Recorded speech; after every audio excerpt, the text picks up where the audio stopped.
जिले की हलचल। आकाशवाणी लखनऊ से प्रस्तुत है जिले की हलचल। आज सुनिए देवरिया और शाहजहांपुर जिलों की हलचल। पहले सुनते हैं देवरिया जिले की हलचल। आलेख और स्वर है ब्रजेश शर्मा का। प्रधानमंत्री नरेंद्र मोदी की अति महत्वाकांक्षी योजना भारतीय प्रधानमंत्री जन औषधि परियोजना के 7वें जन औषधि सप्ताह का आयोजन जिले की विभिन्न जगहों पर पीएमबीआई के नोडल अधिकारी विक्रम सिंह राठौर के नेतृत्व में किया गया। जन औषधि सप्ताह के तहत विश्व महिला दिवस का भी आयोजन किया गया। इस दौरान जन औषधि केंद्र संचालक प्रसन्न श्रीवास्तव ने बताया कि जन औषधि के तहत महिलाओं के लिए बहुत सारी दवाएं, सैनिटरी नैपकिन आदि कम दामों पर उपलब्ध कराया जाता है। जन औषधि के तहत महिलाएं स्वरोजगार को भी अपना सकती हैं। बहुत सारी महिलाएं जन औषधि को अपनाकर अपने परिवार का जीवन यापन कर रही हैं। उन्होंने कहा कि यह परियोजना प्रधानमंत्री के विकसित भारत की परिकल्पना को साकार करने में सहायक सिद्ध होगी। जिले में महाशिवरात्रि का पर्व उत्साहपूर्वक मनाया गया। महाशिवरात्रि पर्व पर सुरक्षा व श्रद्धालुओं की सुविधा को सुनिश्चित करने के लिए मंडलायुक्त अनिल डिंगरा, डीआईजी आनंद सुरेश राव कुलकर्णी ने जिलाधिकारी दिव्या मित्तल व पुलिस अधीक्षक विक्रांत वीर के साथ पुलिस व्यवस्था का जायजा लिया और आवश्यक दिशा निर्देश भी दिए।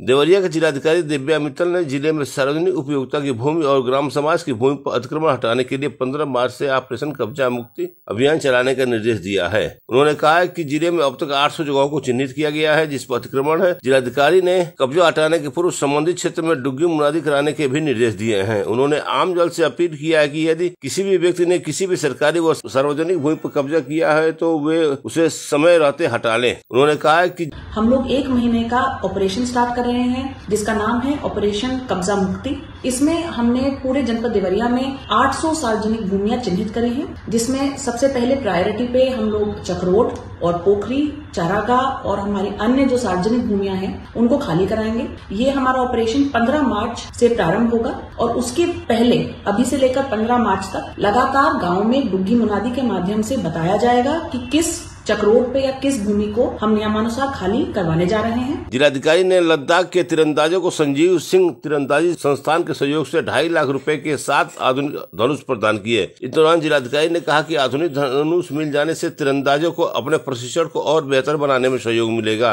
किसानों की आय बढ़ाने व उन्हें प्रोत्साहित करने के लिए जिलाधिकारी ने बनकटा विकासखंड के टड़वा गाँव में स्ट्रॉबेरी की खेती का निरीक्षण किया और इस नवाचार की सराहना करते हुए क्षेत्र के किसानों के लिए प्रेरणादायी उदाहरण बताया। जिलाधिकारी ने अन्य किसानों को भी इस तरह की व्यावसायिक खेती अपनाने के लिए प्रेरित किया।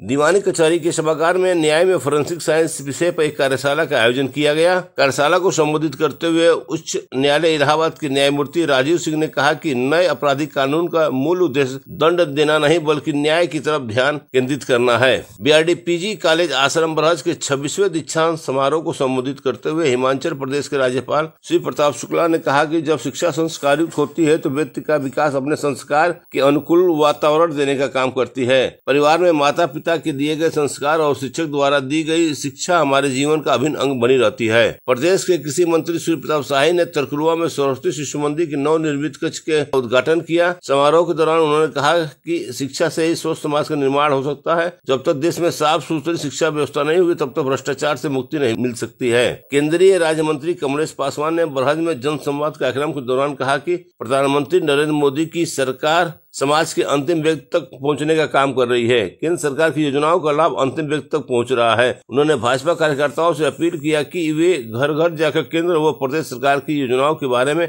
आमजन को अवगत कराते हुए पात्र लाभार्थियों को योजनाओं का लाभ लेने के लिए जागरूक करें। कृषि मंत्री श्री प्रताप शाही और सदर सांसद संसाग मणि त्रिपाठी ने पथरदेवा विकास खंड में 14 करोड़ रुपए की लागत से बनी सड़कों का लोकार्पण किया। इस दौरान सांसद ने कहा कि विकास कार्यों के लिए प्रदेश व केंद्र सरकार के पास पैसा की कमी नहीं है। चौतरफा विकास करना डबल इंजन सरकार की मंशा है। भाजपा सरकार में हर गाँव को मुख्य मार्ग से जोड़ने का कार्य किया जा रहा है। यूपी बोर्ड की हाई स्कूल व इंटरमीडिएट की परीक्षाएं जिले में सुचारू रूप से चल रही है। जिलाधिकारी के निर्देश में स्टैटिक मजिस्ट्रेट परीक्षा का सुचितापूर्ण संचालन सुनिश्चित कर रहे हैं। जिला कारागार में बंद 1531 बंदियों को महाकुंभ प्रयागराज से जल मंगाकर अमृत स्नान कराया गया। जेल अधीक्षक ने बकायदा कलश पूजन अर्चन कर टैंक में भरे पानी में संगम का जल मिलाया। जेल अधीक्षक ने कहा प्रयागराज महाकुंभ से आए हुए जल से जिला जेल देवरिया के 1531 बंदियों ने अमृत स्नान किया, क्योंकि हमारे बंदी भाई थे जो अमृत स्नान से वंचित हो रहे थे। इसके लिए कारागार प्रशासन एवं सुधार सेवाएं